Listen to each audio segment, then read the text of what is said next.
menyaksikan Suara Sriwijaya. Kali ini bersama saya Dika Saputra. Hari ini tepat memperingati Hari Buruh tahun 2024. Mengutip dari Cambridge Dictionary menyebutkan bahwasannya Hari Buruh adalah hari di mana para buruh diperingati dan juga hari di mana para buruh diapresiasi atas kinerja mereka terhadap kehidupan sosial. Untuk itu kami akan membahasnya bersama dengan narasumber yang sudah hadir di stasiun TVRI Sumatera Selatan. Yang pertama ada Kepala Kantor BPJS Ketenagakerjaan Palembang, ada Bapak Muhammad Faisal. Halo Pak. Selamat datang di TVRI. Mantap TVRI. Kita akan berbicara dan juga berbincang terkait dengan Hari Buruh dan juga apa kesempatan yang akan didapat buruh ke depan. Kemudian juga bagaimana peran dari BPJS Ketenagakerjaan terhadap para buruh ini.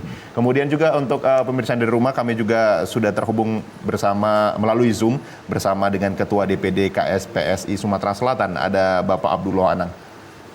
Pak Abdullah Anang bisa mendengar suara kami, Pak?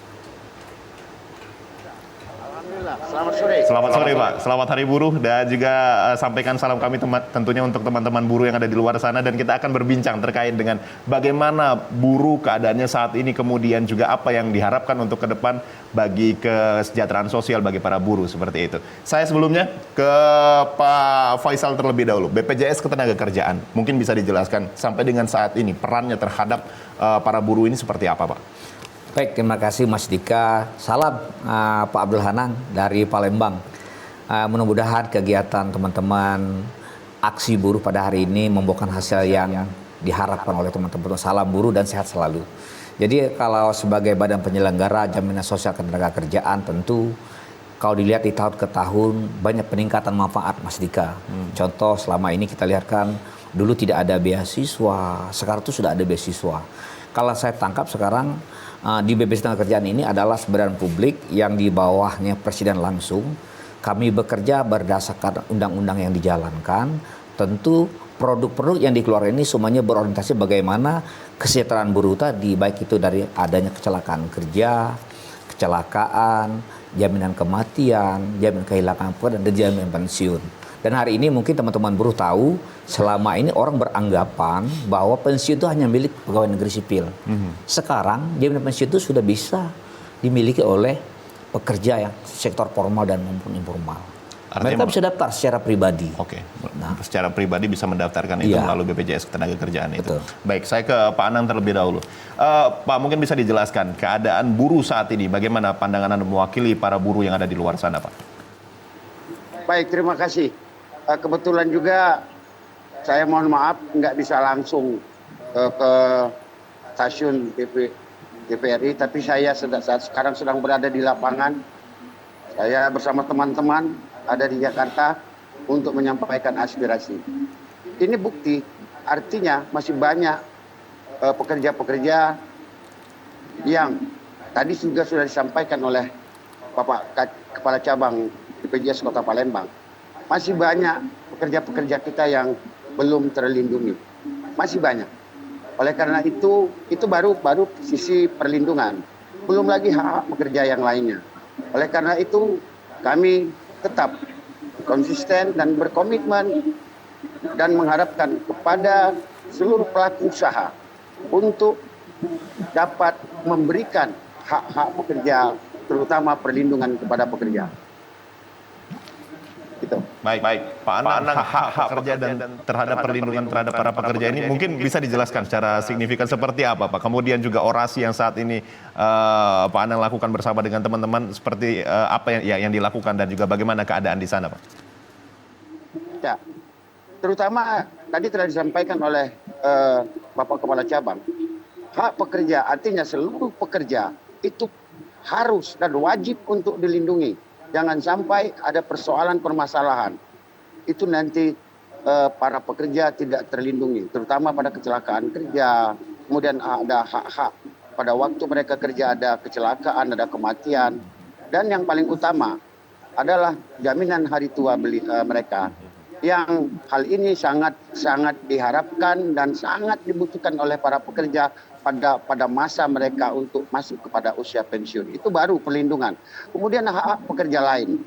Yang saat sekarang kawan-kawan dan teman-teman sekalian, kami tetap berjuang untuk menolak omnibus, khususnya klaster ketenagakerjaan, yang menurut hemat kami banyak hak-hak daripada pekerja dengan lahirnya undang-undang omnibus khususnya cipta kerja tergradasi daripada hak pekerja. Contohnya terjadinya upah murah, kemudian juga status kerja yang tidak jelas, bisa 4, 5 sampai 100 kali hanya dikontrak untuk menjadi pekerja kontrak. Jadi tidak ada harapan daripada para pekerja. Demikian. Baik. Menjawab apa yang disampaikan Pak Anang tadi terkait dengan hari tua, sebenarnya Bapak tadi juga sudah menyinggung sedikit di depan tadi. Mungkin bisa dijelaskan lebih detail lagi Pak, sehingga ini juga mungkin bisa menjadi wawasan bagi masyarakat yang ada di rumah sana bahwasannya BPJS Ketenagakerjaan sebenarnya sudah membuka semacam jalur untuk para pekerja buruh ini, sehingga ini juga bisa menjadi acuan ketika menjadi buruh. BPJS Ketenagakerjaan siap mengcover itu. Bagaimana tanggapannya Pak? Baik Mas Dika, tentu dalam hal ini kami juga berterima kasih atas support ya teman-teman di serikat di dalam PUK, di DPD yang terus mendorong kesadaran perusahaan bagaimana terus membayar upah sesuai UMK. Yang kedua, ada peran Apindo, ada Kadin, ada mitra kita juga teman-teman pengusaha yang tadi mereka ya benar-benar tadi menyadari bahwa pekerjaan adalah aset. Kalau mereka sudah bekerja, tentu ada di undang-undang aturan menyatakan bahwa harus ikuti ada yang namanya jam sostek, ada yang namanya BPJS Kesehatan. Nah, ketika ada kecelakaan kerja, kita sudah memiliki program namanya jaminan kecelakaan kerja. Ketika terjadi kecelakaan kerja, kita sudah kerja dengan rumah sakit di Palembang itu 22 rumah sakit. Begitu berobat, mereka menunjukkan kartu kelas 1 rumah sakit pemerintah. Kelas 2 rumah sakit swasta dan itu tanpa dipungut biaya. Pertama, yang kedua, setelah mereka terjadi kecelakaan, mereka rawat inap sampai sembuh. Nah, ini belum ada yang namanya asuransi yang berani membayarkan sampai sembuh, termasuk cacatnya itu belum berani. Yang kedua, ada tabung hari tua. Di sini ada pengusaha wajib membayar berperan 3,7% di tabung hari tua. Plus pekerja 2%, dan ini setelah bekerja berhenti masa tunggu sebulan, mereka bisa ambil kembali uang ini plus dengan bunga pengembangan yang ada. Yang ketiga, jaminan kematian ketika tenaga kerja tadi kecelakaan atau meninggal biasa di rumah itu masih dapat 42 juta. 42 juta? Iya, meninggal biasa. Oke. Nah yang kedua, kalau Pak Faisal gimana kalau dia kecelakaan kerja, gimana? Dia mendapatkan anaknya beasiswa untuk 2 orang sampai kuliah. Dari kelas TK, SD, SMP, SMA sampai kuliah. Yang terakhir itu adalah jaminan kehilangan pekerjaan dan jaminan pensiun. Pak Faisal, kehilangan pekerjaan itu apa Pak dimakan oleh pekerja? 1, informasi pasar. Kedua, ada dapat namanya tunjangan, itu 50% dari gaji UMK mereka, 50% selama 3 bulan pertama dan 3 bulan kedua. Yang terakhir itu adalah pelatihan. Pekerja diberikan pelatihan. Bagaimana misalnya soft skill-nya apa, K3 seperti apa. Dan ini semuanya include, sudah menjadi salah satu program BPJS Ketenagakerjaan ke depan bagaimana kita minta bantu teman-teman dari serikat di Hari Buruh ini terus memantau semua pengusaha bagaimana apakah upah sudah benar dibayarkan. Betul. Yang kedua, apakah masih ada perusahaan yang melaporkan tenaga kerja yang bukan yang sebenarnya. Apakah PDS program. Nah ini yang harus kita kawal, karena saya lihat dari hasil kami melihat di lapangan, ini paling banyak ada di sektor di harian lepas. Yang mereka dikontrak 3 bulan tapi tidak didaftarkan. Dan kayak ini butuh peran juga pegawai pengawas tenaga kerja tingkat provinsi maupun kota. Itu Mas Dika. Oke, baik. Terkait dengan PHL tadi, pekerja harian lepas yang 3 bulan kemudian tidak didaftarkan di dalam sebuah organisasi ataupun dalam sebuah perusahaan, ini juga tentu menjadi sebuah kerugian juga bagi para buruh. Betul. Karena kita mengingat bahwasanya waktu mereka juga yang disetor untuk perusahaan juga banyak sekali. Oke, saya ke Pak Anang terlebih dahulu. Pak Anang, masih terhubung bersama kami Pak? Masih. Pak, terkait dengan upah minimum yang Anda dan juga teman-teman terima, bagaimana saat ini? Apakah memang sudah layak atau bagaimana Anda melihatnya, Pak? Baik, masalah upah. Kalau berbicara sudah layak atau tidak layak, terus terang sampai saat sekarang masih belum layak. Apalagi dengan lahirnya PP 35 yang upah kita itu sudah terbatasi. Namun dalam hal ini tentu, karena ini sudah menjadi ketetapan dan undang-undang, yang mau tidak mau, ini sudah menjadi aturan, ya hal itu pada saat sekarang masih berjalan. Namun kami tidak henti-hentinya untuk menyuarakan, menyampaikan kepada pemerintah yang mempunyai ataupun yang membuat daripada aturan undang-undang, ini terus kami peringatkan bahwa pada saat ini hak-hak pekerja terutama upah itu masih sangat tidak layak. Kembali apa yang disampaikan oleh Pak Faisal tadi. Ya memang masih banyak. Ini perusahaan-perusahaan yang bahasa kami nakal.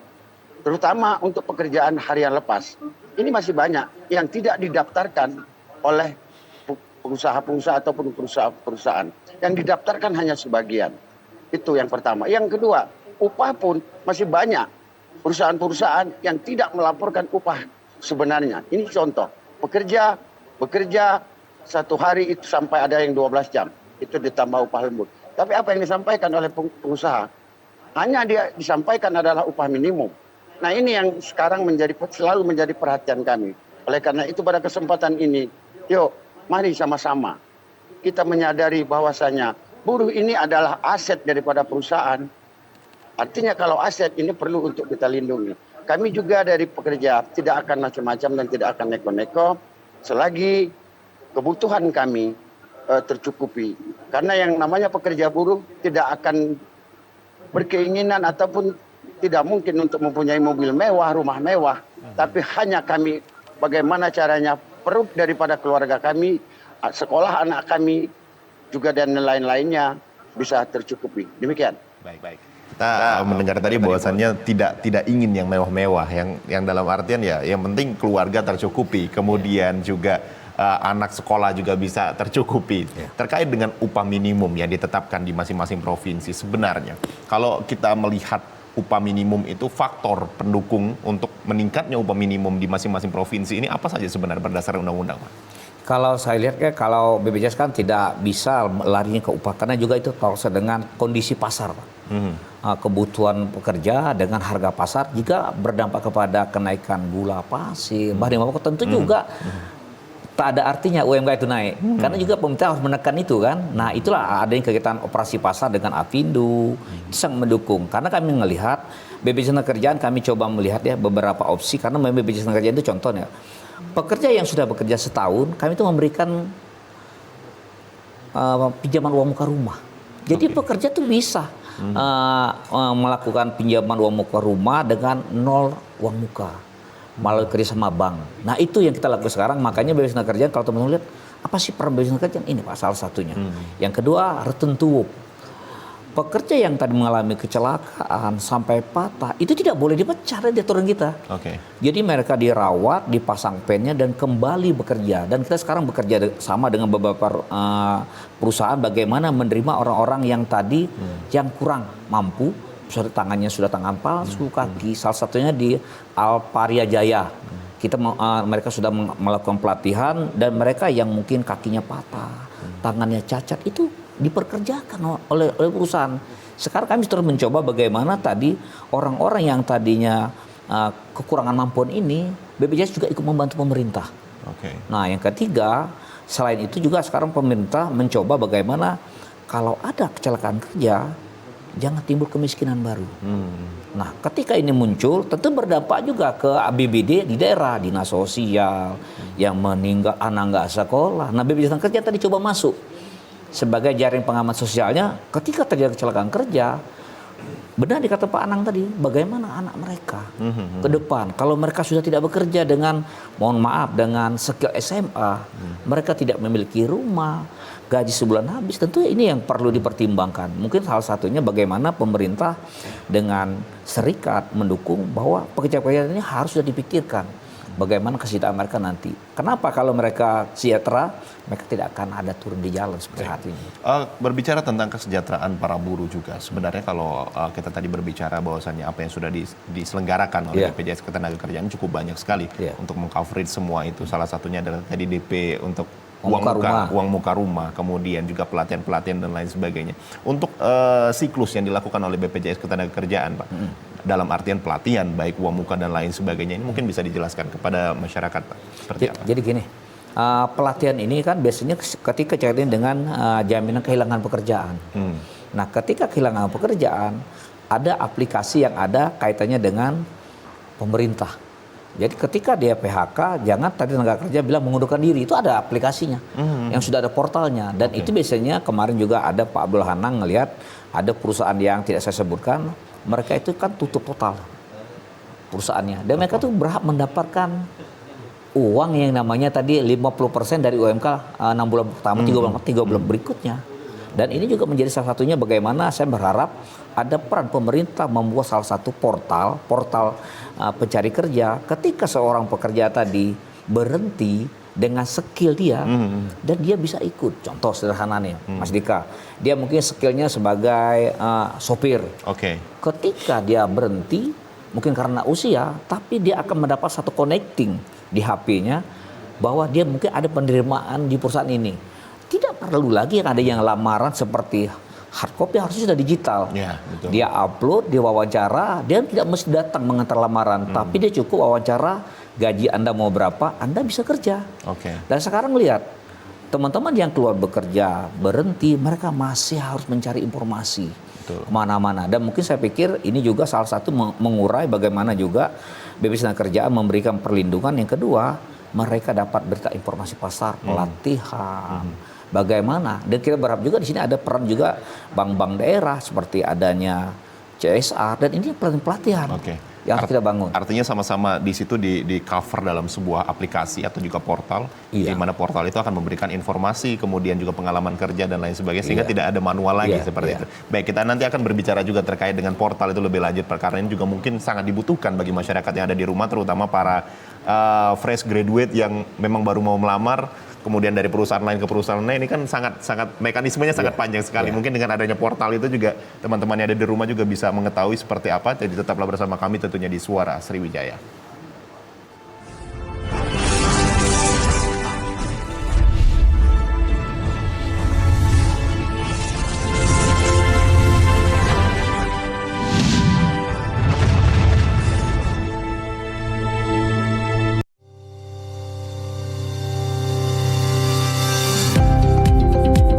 TVRI Sumatera Selatan merupakan bagian dari lembaga penyiaran publik TVRI Media Pemersatu Bangsa.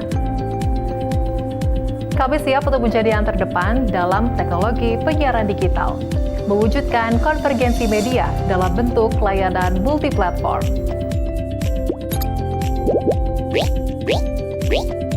Dikelola secara modern, tepat guna, dapat diakses secara global, serta jangkauan yang sangat luas.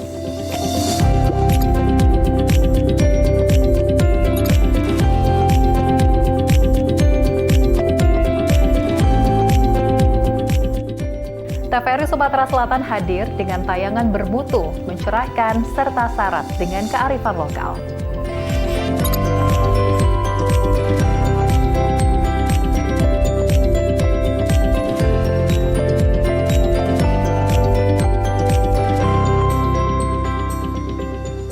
Memotivasi masyarakat melalui program informasi, pendidikan, dan hiburan yang menguatkan persatuan dan keberagaman. Sebagai Satker PNBP, pendapatan negara bukan pajak, TVRI Sumatera Selatan siap bekerja sama dengan siapa saja. Kami akan menjadi mitra terbaik Anda dalam kerjasama program acara, liputan publikasi, dan promosi. TVRI, Media Pemersatu Bangsa.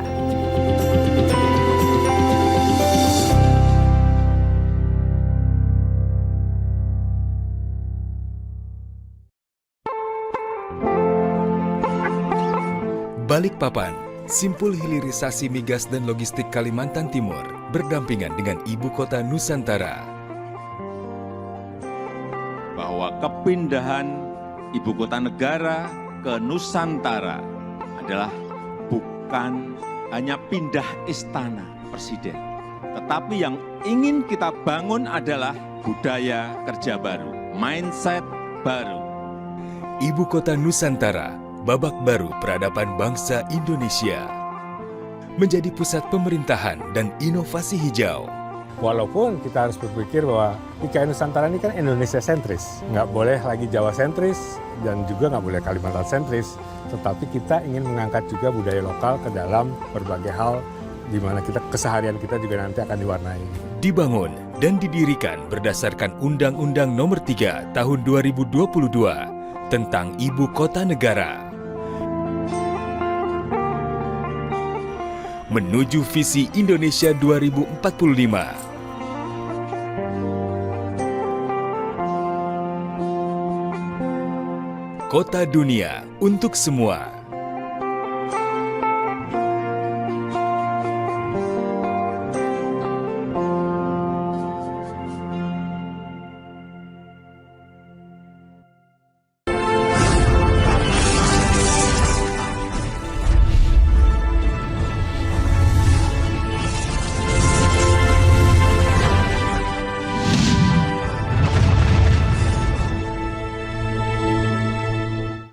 Baik, terima kasih pemirsa, Anda masih menyaksikan Suara Sriwijaya. Masih bersama saya Dika Saputra. Untuk Anda yang ingin bergabung bersama kami persilakan tentunya di 0711 311 454 terkait dengan tema kami hari ini, menjamin kesejahteraan para buruh karena bertepatan juga dengan peringatan Hari Buruh 1 Mei 2024. Masih bersama dengan Pak Faisal dan juga masih terhubung bersama melalui Zoom maksud kami, bersama dengan Bapak Abdul Anang, Ketua DPD KSPSI Sumatera Selatan. Baik Pak, kalau kita tadi sudah berbicara dari sektor formal, dalam artian mereka yang memang di cover oleh perusahaan dan juga lembaga-lembaga terkait. Bagaimana untuk sektor yang tidak menerima upah? Apakah ini juga BPJS Ketenagakerjaan juga bisa mengcover itu atau seperti apa Pak? Baik, Mas Dika, jadi memang tahun ini adalah goal kami itu paling banyak adalah di sektor bukan menerima upah. Jadi sektor penerima upah itu adalah mereka yang tidak menerima gaji dari pemilik perusahaan. Jadi kalau tidak kerja, bahasa Palembangnya tidak dapat duit. Jadi dia bekerja berdasarkan ambil rata-rata, anggaplah gajinya satu bulan 1 juta dengan iuran 16.800. Yang kedua, mungkin selama ini masyarakat berpikir, saya ini bekerja tukang beca, tukang basuh, bisa nggak ikut job sostek? Sekarang sudah bisa.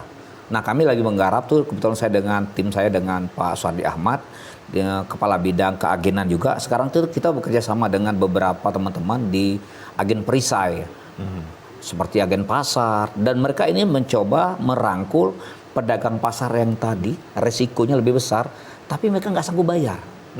Ada 2 juga yang saya sampaikan kepada teman-teman juga di pimpinan daerah juga, teman-teman dari Disnaker, bahwa bagaimana tadi teman-teman yang sektor perlindungan upah tadi ketika tidak mampu membayar. Ada peran kita punya peran namanya program sertakan. Jadi masing-masing kita di perusahaan, kemarin kita juga ada di Bank Sumsel Babel, bagaimana juga teman-teman tadi mungkin supir, pembantu kita, tetangga kita marbot, UMKM, itu sudah bisa. Nelayan, seniman, olahragawan, itu semuanya sudah di cover ya? Udah di cover. Kalau ditanya Pak Faisal berapa iurannya? 16.800. Yaitu jaminan kecelakaan kerja dan jaminan kematian. Oke. Dan itu sekarang hari ini kami masih berjuang. Memang dari Kapretnya kami dapat informasi hari ini baru 47.500 dari target 125.000. Masih besar. Masih banyak ya. Harus kami kejar di cabang di Kota Palembang ini. Oke, baik. Saya ke Pak Anang terlebih dahulu. Pak Anang, terkait dengan tadi apa yang sudah disampaikan oleh Pak Faisal, banyak sekali sebenarnya program-program dari BPJS Ketenagakerjaan yang di situ justru menguntungkan para buruh. Bagaimana Anda melihat ini, Pak? Halo, Pak Anang. Halo. Ya, Gimana? Bagaimana Anda melihat apa yang sudah disampaikan oleh Pak Faisal terkait dengan program dari BPJS Ketenagakerjaan untuk mengcover seluruh para buruh khususnya yang ada di Sumatera Selatan? Apakah ini memang sudah sejalan dengan apa yang dicita-citakan oleh para buruh atau seperti apa? Ya, kalau untuk perlindungan, apa yang telah dilakukan oleh BPJS, beberapa program ini betul-betul mendukung dan menjamin daripada perlindungan kepada pekerja. Namun yang kami sangat sayangkan, terutama pada pekerja-pekerja harian lepas, itu masih banyak perusahaan-perusahaan yang nakal, yang tidak memberikan perlindungan kepada pekerja. Untuk itu pada momen ini, yuk sama-sama kepada perusahaan, kepada pengusaha, kita berikan hak-hak pekerja, terutama perlindungan. Itu yang kami sangat harapkan, dan hal ini tetap kami selalu komunikasikan dengan BPJS Ketenagakerjaan. Kalaupun ada temuan-temuan kami, perlu yang kita pahami bersama. Hak pekerja itu sama. Apakah dia mau pekerja harian, pekerja tetap, ya, pekerja upah borongan, itu haknya sama yang namanya hak pekerja. Nggak bisa dipilah-pilah. Loh, kalian pekerja lepas nggak diberikan. Nah ini yang sangat kita sayangkan. Ini masih banyak terjadi perusahaan-perusahaan nakal yang tidak mau memberikan perlindungan. Nah, kembali kepada hak-hak pekerja lainnya, hak normatif pekerja. Ini juga kita sangat mengharapkan kepada para pekerja. Artinya, berikanlah yuk kepada para pekerja ini. Ini kan asetmu, aset perusahaan, aset pengusaha. Emang enak apa mencari pekerja yang baru dengan skill yang nggak ada. Nah ini yang sangat kita harapkan. Kemudian kepada pemerintah, apa yang kami sampaikan itu juga kami mengharapkan kepada pemerintah, terutama pemerintah daerah. Kalaupun ada aturan undang-undang yang saat sekarang mau tidak mau, suka tidak suka kita lakukan. Yuk pemerintah daerah buka, lihat masyarakat khususnya di Sumatera Selatan, apa yang bisa diberikan, jaminan sosial yang lainnya untuk masyarakat yang khususnya yang ada di Sumatera Selatan. Ya seperti ada perda masih bisa dilakukan untuk memberikan perlindungan kepada hak daripada pekerja, untuk mensejahterakan daripada pekerja. Sejauh ini bagaimana Pak Anang peran dari pemerintah daerah terhadap para buruh ini? Apakah memang stakeholder terkait tersebut sudah bekerja sama sehingga ini juga bisa menjadi sebuah solusi bersama dari para buruh dan juga pemerintah daerah, atau seperti apa yang Anda melihatnya sampai dengan saat ini, Pak? Nah ini yang masih sangat kami sayangkan. Mungkin dari sisi perlindungan ya sudah, ini selalu kita ada komunikasikan baik dengan BPJS dengan pemerintah khususnya perlindungan. Artinya kita memacu perusahaan seperti pemerintah mengeluarkan peraturan daerah ataupun juga sebagai surat edaran agar para pekerja ini betul-betul untuk dilindungi. Ini sudah ada sebagian. Tapi untuk hak normatif, aturan dan undang-undang, ini yang masih kita sangat sayangkan. Karena sentralistik tadi, karena kita paham, kita ketahui aturan undang-undang itu kan dibuat di pusat. Kadang-kadang ya gimana lah. Itulah menjadi salah satu argumentasi dari pemerintah daerah. Kita nggak bisa apa-apa, dia bilang. Saya bilang masih bisa, Pak. Yuk, kalau memang mau mensejahterakan masyarakat khususnya yang ada di Sumatera Selatan, masih ada yang bisa dibuat peraturan ataupun aturan daerah yang memang pemerintah, khususnya pemerintah daerah harus memperhatikan para rakyat, masyarakatnya, khususnya pekerja buruh yang ada di Sumatera Selatan. Baik. Kita tadi sudah mendengar juga Pak Faisal terkait dengan apa yang disampaikan oleh Pak Anang juga terkait dengan peran pemerintah daerah seharusnya mungkin lebih signifikan untuk para kesejahteraan para buruh ini. Kemudian terkait dengan kesejahteraan dan juga perlindungan, sistem perlindungan sosial untuk para buruh yang mengalami kehilangan pekerjaan atau kondisi darurat lainnya bagaimana kalau dari BPJS Ketenagakerjaan? Saya mungkin menyambung dulu pembicaraan Pak Anang tadi. Kami sempat kemarin Dewan Pengawas kita, direktur kita tuh ketemu dengan Pak PJ Gubernur, Pak. Jadi memang setelah hasil pertemuan kemarin dengan PJ Gubernur juga akan membuat salah satu program serentak sesumbaksel pekerja rentan. Yang kedua juga kami kemarin dengan Dewan Pengawas juga atur dengan PJ Wali Kota Pak Ratu Dewa, dengan Pak Sekda juga dengan BKAD. Ini sudah ada peraturan daerah, peraturan gubernur yang mendorong ini. Yang paling berat adalah implementasi mengawal ini. Nah sekarang dengan adanya Permendagri nomor 15 tahun 2023 bahwa termasuk Impres nomor 2 tahun 2022 tentang optimalisasi program ketenagakerjaan, bahwa semua pemerintah daerah wajib, salah satunya hari ini itu pekerja marbot, Pak, GTK guru keagamaan, termasuk RT RW yang sekarang benar-benar lagi getol yang diserang yang dikejar oleh Presiden Jokowi dalam program jaminan sosial ketenagakerjaan. Kalau dibilang tadi mengenai salah satu inovasi yang dilakukan oleh Bidang Kerjaan, pertama gini, Pak. Kami memang dengan jumlah kantor cabang kami yang meliputi Palembang, Ogan Komering Ilir, Muba, Banyu Asin yang cukup luas, kami bekerja sama dengan salah satu dengan pegawai pengawas. Yang kedua juga dengan agen perisai, tentunya ini jadi hambatan yang cukup luas, Pak. Lingkungan. Jadi bagaimana mereka berani melapor? Ya tadi mereka mungkin kalau tidak kerja, tidak bisa ngelapor ini. Kalau ngelapor nanti dipecat ini. Nah itu yang dibilang oleh Pak Anang tadi, bagaimana mereka sendiri dengan rasa ketakutan, ya sudahlah.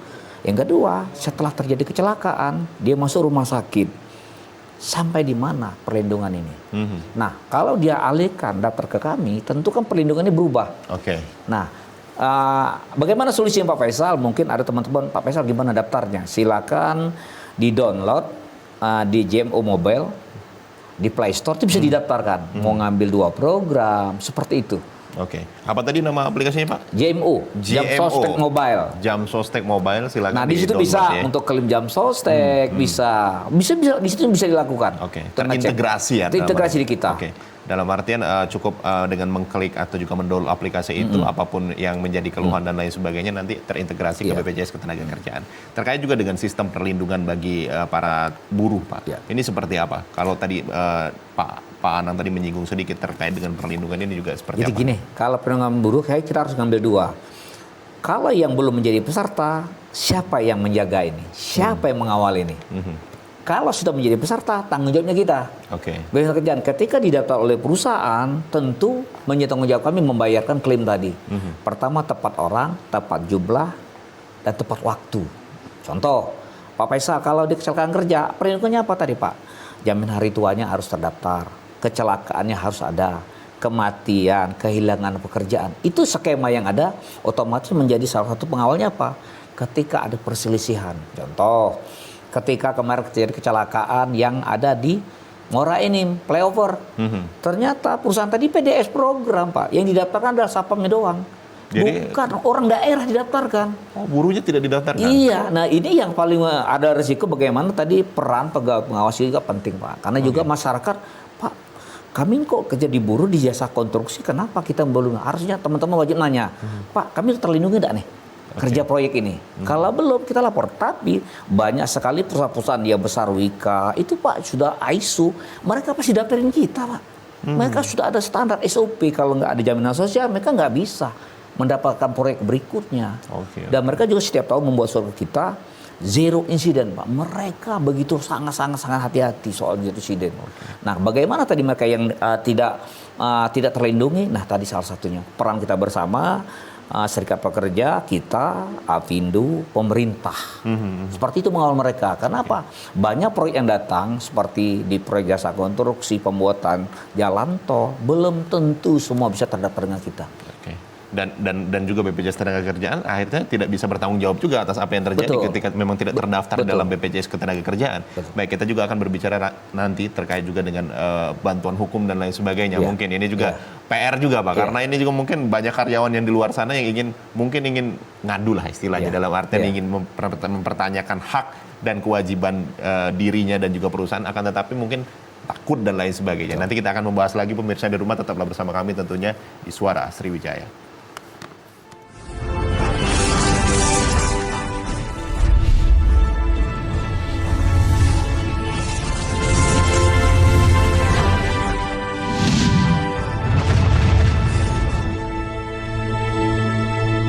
TVRI Sumatera Selatan merupakan lembaga penyiaran publik yang menyajikan program acara berupa informasi, pendidikan, dan hiburan.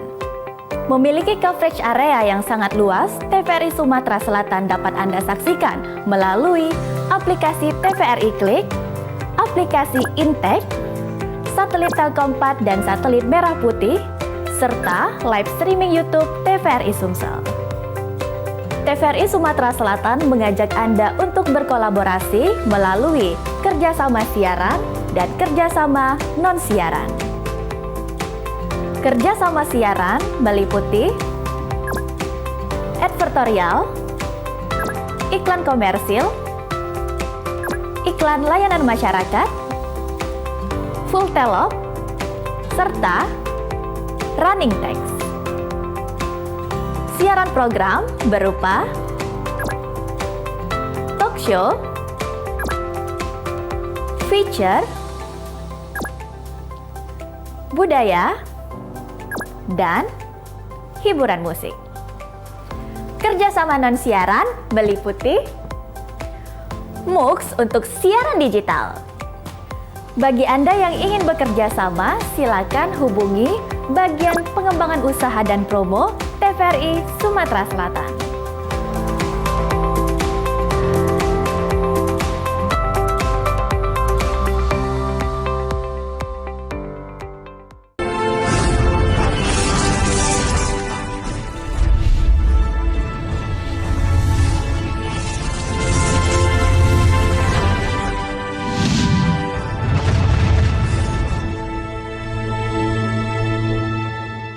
Terima kasih pemirsa, Anda masih menyaksikan Suara Sriwijaya. Masih bersama saya Dika Saputra. Untuk Anda yang ingin bergabung, kami persilahkan tentunya di 0711 311 454. Masih dengan tema kami menjamin kesejahteraan para buruh bertepatan dengan peringatan Hari Buruh 1 Mei tahun 2024.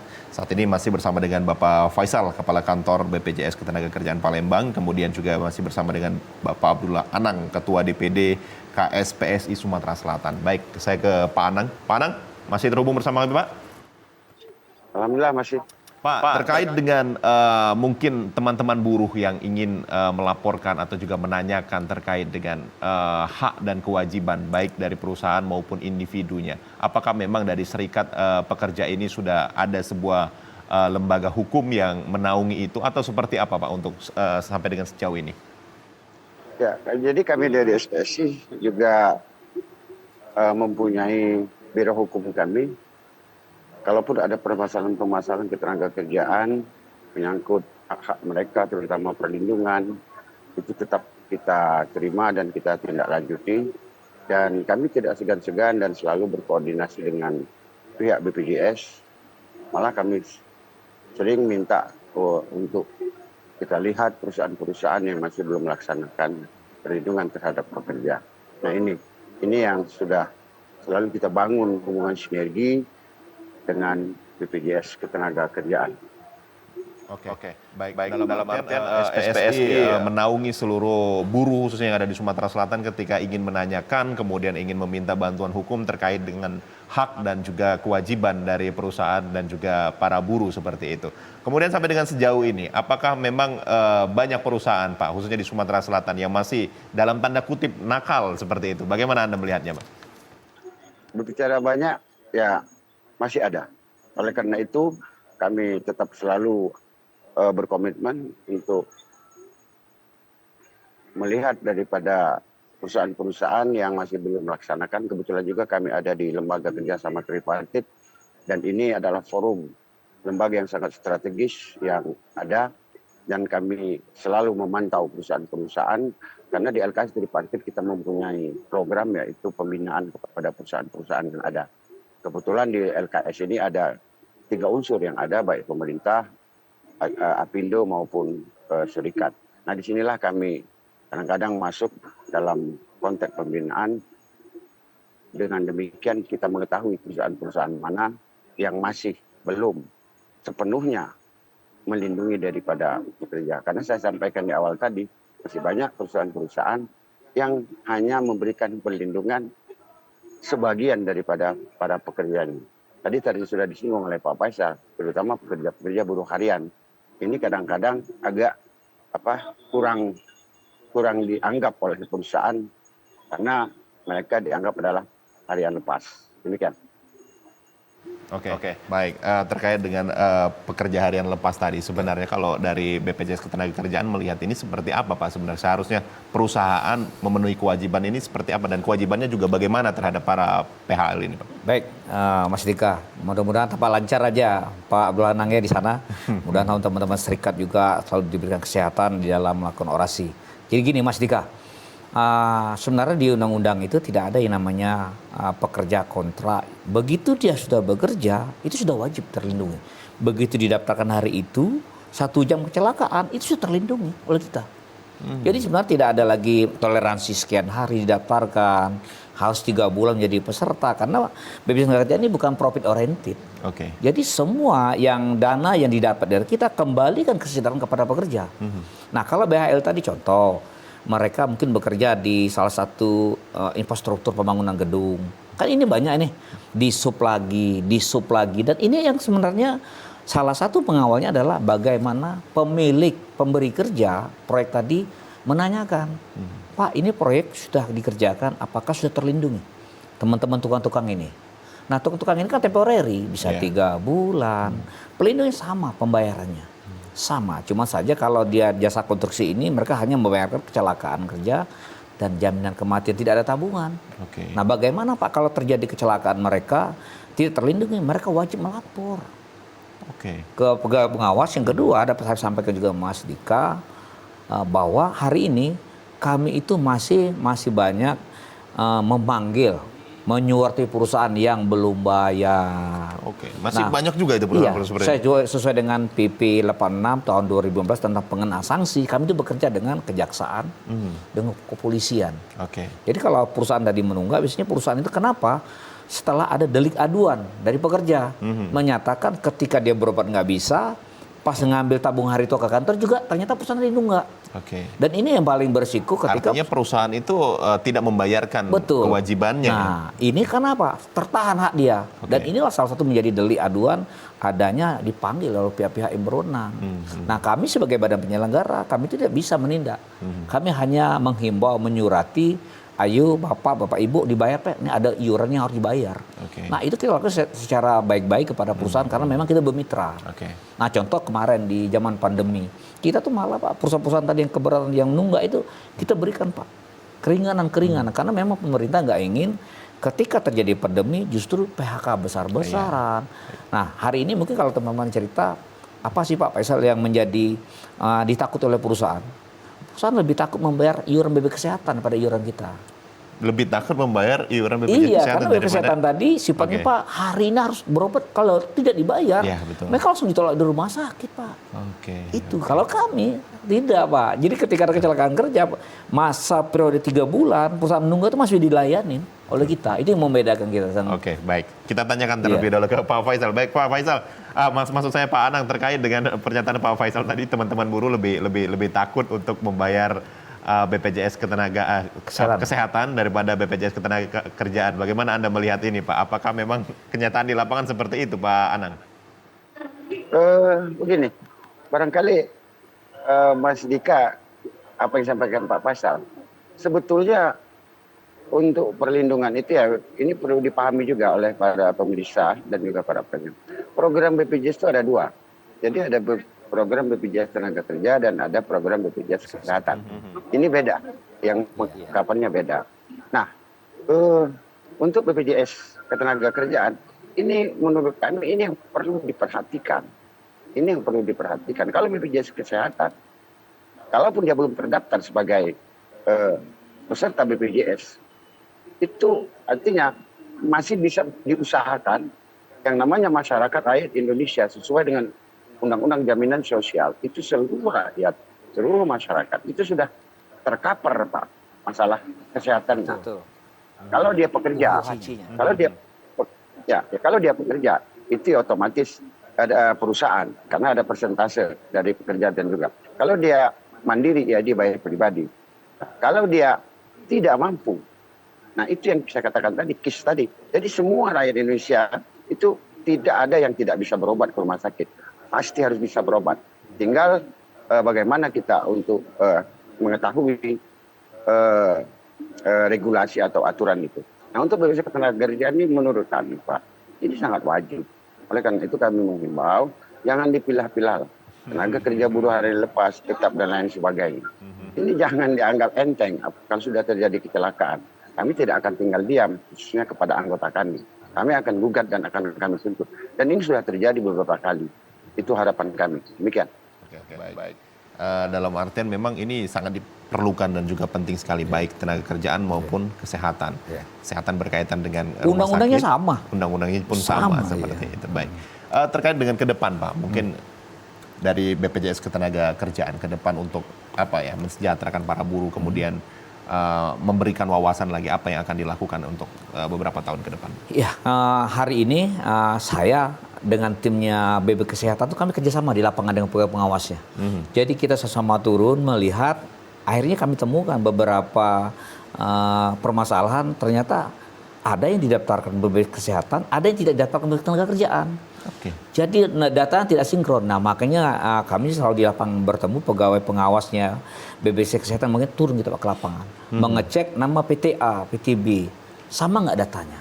Dan ini masih ditemukan. Makanya kolaborasi lintas departemen, lintas kemasyarakatan ini perlu. Karena kami melihat jamin sosial ini harus semesta sifatnya. Kenapa? Ketika pekerja, masyarakat pekerja tadi semua sejahtera, terlindungi, ketika ada musibah, kecelakaan kerja, tidak memunculkan kemiskinan baru. Ya. Salah satu tadi anaknya nggak sekolah. Bagaimana pekerja tadi ketika kecelakaan tadi hanya membawa ongkos, itu yang dipentingkan.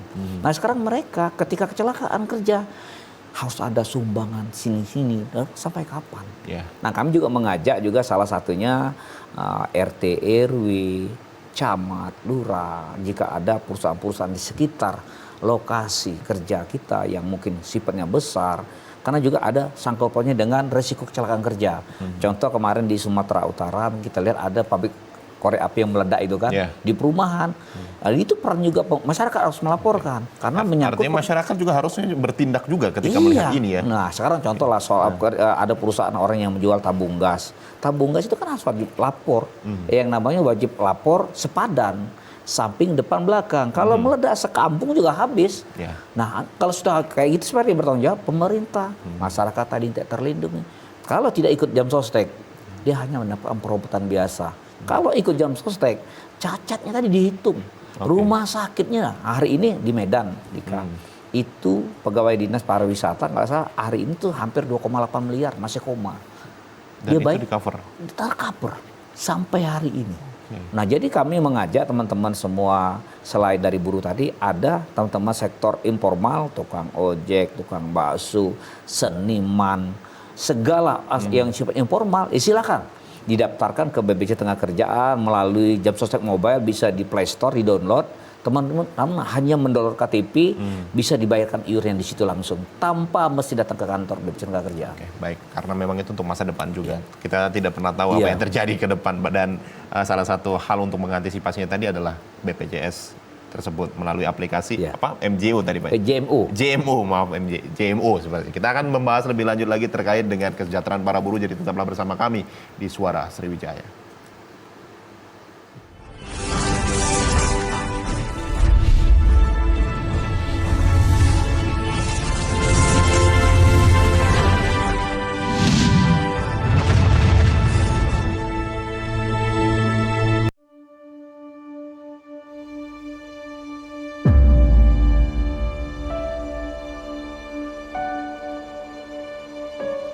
Kami menyadari perjuangan kami tak lagi mengangkat senjata.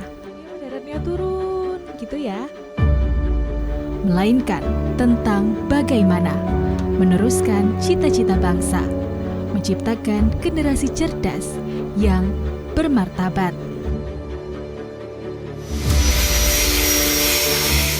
Kami yakin semua bisa dicapai. Berinovasi menjadi solusi, karena masa depan bangsa ini diciptakan oleh apa yang dikerjakan hari ini, bukan esok hari.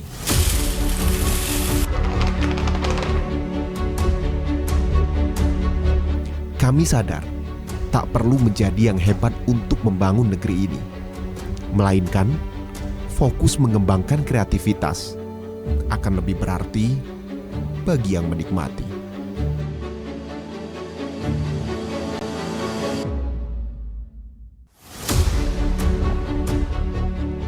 Terkadang, realita tidak semudah yang dibayangkan.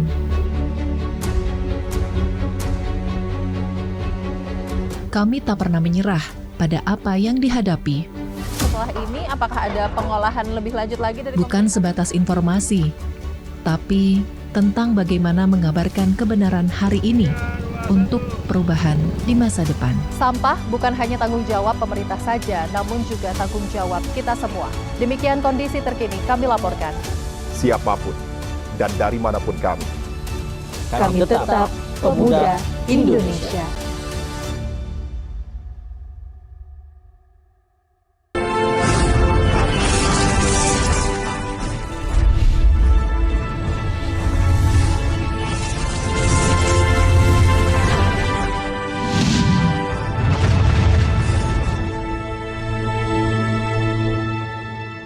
Terima kasih pemirsa Anda masih menyaksikan Suara Sriwijaya, masih bersama saya Dika Saputra. Untuk Anda yang masih ingin bergabung bersama kami persilakan tentunya di 0711 311 454. Masih dengan tema kami yaitu menjamin kesejahteraan para buruh. Baik, saya kembali ke Pak Anang, karena sebelum nanti kita berbincang kembali dengan Pak Faisal. Pak Anang, untuk ke depan mungkin, untuk para buruh ini? Apa yang menjadi kerisauan, kemudian juga apa yang diinginkan sehingga mungkin ini juga didengarkan oleh stakeholder terkait di luar sana, kemudian juga masyarakat yang ada di luar sana, sehingga saling bahu-membahu untuk mencapai kesejahteraan para buruh khususnya yang ada di Sumatera Selatan.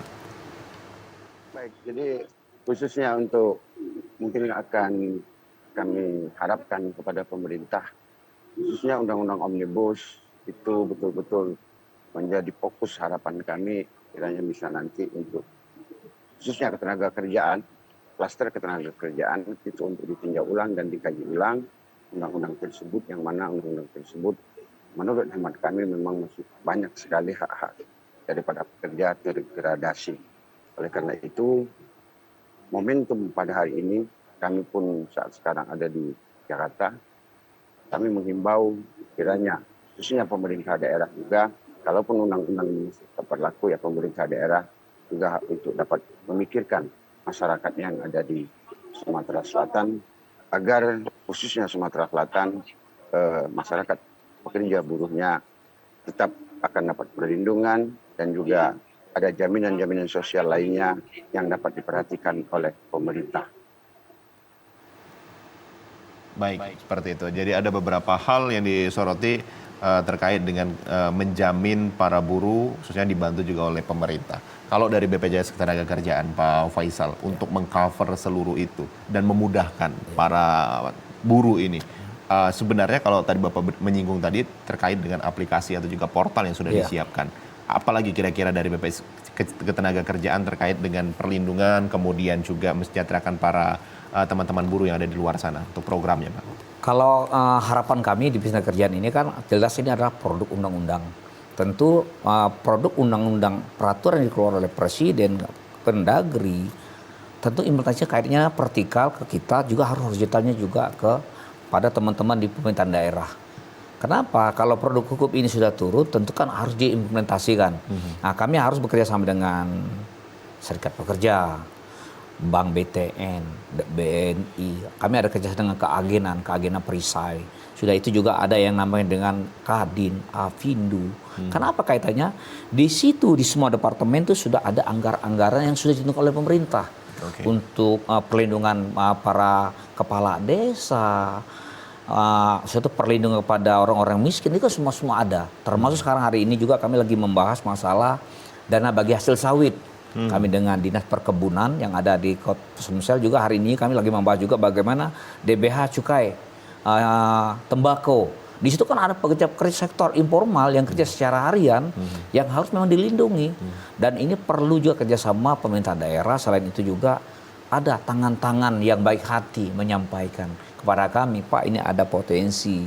Karena bagi kami semakin besar cover yang harus kami lindungi, negara hadir di tengah-tengah masyarakat yang hari ini kita melihat coverage share dengan HAC yang ada di BKS jauh kita tertinggal. Kami baru sekitar 56%. Sementara teman-teman saudara kandung kami di BBX itu sudah mencapai 100%. Dan inilah menurut kami peran-peran dari kepala daerah, kepala dinas, bagaimana teman-teman juga membantu. Ini adalah bagian dari saudara-saudara kita yang ada di Sumsel ini. Mereka jangan sampai timbul kemiskinan baru. Bagaimana pemerintah daerah juga peduli terhadap tangan-tangan yang tadi mungkin mencoba tidak mendaftarkan. Ayo sama-sama, tidak bisa BPJS Ketenagakerjaan bisa kerja dengan sendiri. Kita butuh tangan-tangan yang kuat. Bagaimana pekerja yang ada di Sumsel ini semua sejahtera. Baik. Kalau dilihat dari coverage area khususnya yang ada di Sumatera Selatan, katakanlah mungkin Bapak tadi berbicara bahwasannya Dinas Kesehatan sudah hampir 100% untuk itu. Kendala yang dihadapi oleh BPJS Ketenagakerjaan sebenarnya di bagian mana, Pak, sehingga ini tidak tercover 100% untuk teman-teman buruh? Ya, kalau di BPJS Ketenagakerjaan itu kita belum ada namanya PBI, penerima bantuan iuran. Nah, PBI ini kan melekatkan ke ada anggaran di pemerintah daerah. Nah, hari ini kami itu masih yang namanya sektor informal tadi yang belum tergarap. Kami minta bantuan dari pemerintah daerah, salah satunya bagaimana? Salah satunya ada program sertakan. Hari ini mungkin kami kemarin mendekati koordinasi dengan Pak Kandil kami, Pak Muhyiddin, ke Caritas, Siloam, dan juga Pusri. Dan Bang Sumsel bagaimana teman-teman tadi pekerja yang memiliki supir, pembantu, marbot itu dengan membayarkan kita bersedekah, mereka kita bayarkan itu mengurangi resiko yang tadi cover kita yang rendah tadi. Jadi kita akan lapor ke kepala daerah ini Pak. Nah kita butuh itu. Yang kedua ada yang namanya tangan-tangan tadi salah satunya sumbangan. Kami juga bekerja sama dengan DMI, Dewan Masjid Indonesia. Jadi dengan Pak Bohori kami mencoba nih para masjid ini yang pengurusnya pemandi mayat. Ini Pak salah satunya mengurangi beban resiko adanya kemiskinan baru. Jadi kami butuh orang-orang yang ngerti ini. Karena kalau tidak, kami tidak bisa. Dengan keterbatasan jumlah kader kami 40 orang. Yang selalu Sumsel ini, kami butuh orang-orang yang bisa mendorong ini lebih besar. Salah satunya punya pengaruh. Tokoh-tokoh masyarakat, DPR. Nah itu penting buat kami. Ya, dalam artian ya mudah-mudahan semua bisa tercapai terkait dengan juga coverage area yang dilakukan oleh BPJS Ketenagakerjaan. Memang perlu bantuan dari stakeholder terkait yang di bawah. Karena memang BPJS Ketenagakerjaan mungkin tidak akan bisa sampai ke masjid-masjid dan yang ada di RT RW dan lain sebagainya. Yang penting secara database itu tadi memang harus disimpulkan seperti itu. Mungkin Pak terakhir tambahannya mungkin apa pesan Bapak untuk teman-teman yang ada di luar sana yang belum terdaftar di BPJS Ketenagakerjaan, kemudian juga mereka yang juga sudah terdaftar juga apa yang ingin Bapak sampaikan? Ya, jadi teman-teman yang belum terdaftar cek lagi kalau sudah bekerja, baik itu sudah bekerja di sektor formal di perusahaan, pastikan kartunya bisa dicek sudah terdaftar belum. Yang kedua, mereka yang bekerja tadi mungkin, oh ya saya seniman nih, penyanyi di organ tunggal, jual pempek, tukang parkir, nelayan yang sifatnya tidak menentu penghasilan, sudah bisa didaftarkan ke BPJS Ketenagakerjaan. Dosa ragu, teman-teman segera lindungi dirinya. Ibaratnya kalau kita beli mobil, kita butuh gerasinya, payung hukumnya harus kuat, ya. Karena kami berharap dengan adanya teman-teman didaftarkan, saya yakin teman-teman semua, kami sebagai orang-orang BPJS Ketenagakerjaan itu berharap sangat banyak. Kami ingin lebih banyak memberikan manfaat ini kepada seluruh masyarakat. Karena hampir dikatakan kalau orang bicara, Pak sudah daftar, Pak sudah. Dia akan tunjukkan kartu yang berbeda. Kartu bukan BPJS Ketenagakerjaan, bukan BPJS Kesehatan. Dan ini menurut kami perlu pemahaman masyarakat dan kami siap teman-teman semua nanti yang mau datang ke kantor kami di Jalan Sudirman 131 di depan Caritas untuk informasi lebih lanjut silahkan datang. Kami siap menerima teman-teman untuk mendaftarkan secara terbuka. Oke, baik. Mungkin saya ke Pak Anang untuk Pak mungkin sedikit closing statement untuk memperingati Hari Buruh 1 Mei 2024 untuk hari ini. Bagaimana pesan Anda terhadap para buruh, kemudian harapan ke depan Anda juga seperti apa? Silakan Pak. Baik, terima kasih. Jadi mungkin yang pertama kepada BPJS Ketenagakerjaan kita sedikit agak tegas lah kepada perusahaan-perusahaan yang memang masih nakal, yang tidak melindungi daripada pekerjanya, terutama buruh harian lepas. Tentu hal ini perlu agak ekstra Pak Kacap agar perusahaan-perusahaan yang khususnya yang ada di Sumatera Selatan itu tidak main-main lagi dan tidak semena-mena lagi terhadap pekerja. Kemudian kepada pemerintah juga kita mengharapkan kalaupun barangkali belum berupa peraturan daerah, yuk peraturan ini supaya untuk lebih mempercepat dan perusahaan-perusahaan tanggap agar kiranya ada peraturan-peraturan daerah yang mempertegas agar pekerja-pekerja yang ada di Sumatera Selatan betul-betul terlindungi. Dan yang terakhir ya tentu kami mengharapkan kepada para pekerja khususnya anggota kami dan bersabar karena kami juga selaku pimpinan itu tidak akan tinggal diam, selalu akan mengetuk hati pemerintah agar betul-betul dapat memperhatikan dan melihat terutama Undang-Undang Omnibus Klaster Ketenagakerjaan yang sampai saat sekarang menurut kajian kami banyak sekali hak-hak dari pekerja terdegradasi dan terkurang. Barangkali itu yang dapat kami sampaikan. Baik, terima kasih Pak Abdullah Anang. Salam sehat selalu, salam juga untuk teman-teman yang saat ini masih berorasi di Jakarta. Mudah-mudahan kembali dengan selamat. Dan kami juga mengucapkan terima kasih untuk kebersamaan Anda bersama kami di Suara Sriwijaya. Terima kasih Pak Abdullah Anang dan juga Pak Faisal. Terima kasih sudah hadir di Studio TVRI Sumatera Selatan. Banyak sekali hal yang akhirnya kita juga, masyarakat juga bisa mengetahui bahwasannya selengkap itu ternyata BPJS Ketenagakerjaan, dan mudah-mudahan ini juga bisa menyerap informasi yang lebih banyak untuk masyarakat yang ada di rumah. Dan untuk pemirsa, akhirnya saya Dika Saputra mewakili seluruh kerabat kerja bertugas pamit undur diri. Selamat siang, selamat beraktivitas dan sampai jumpa.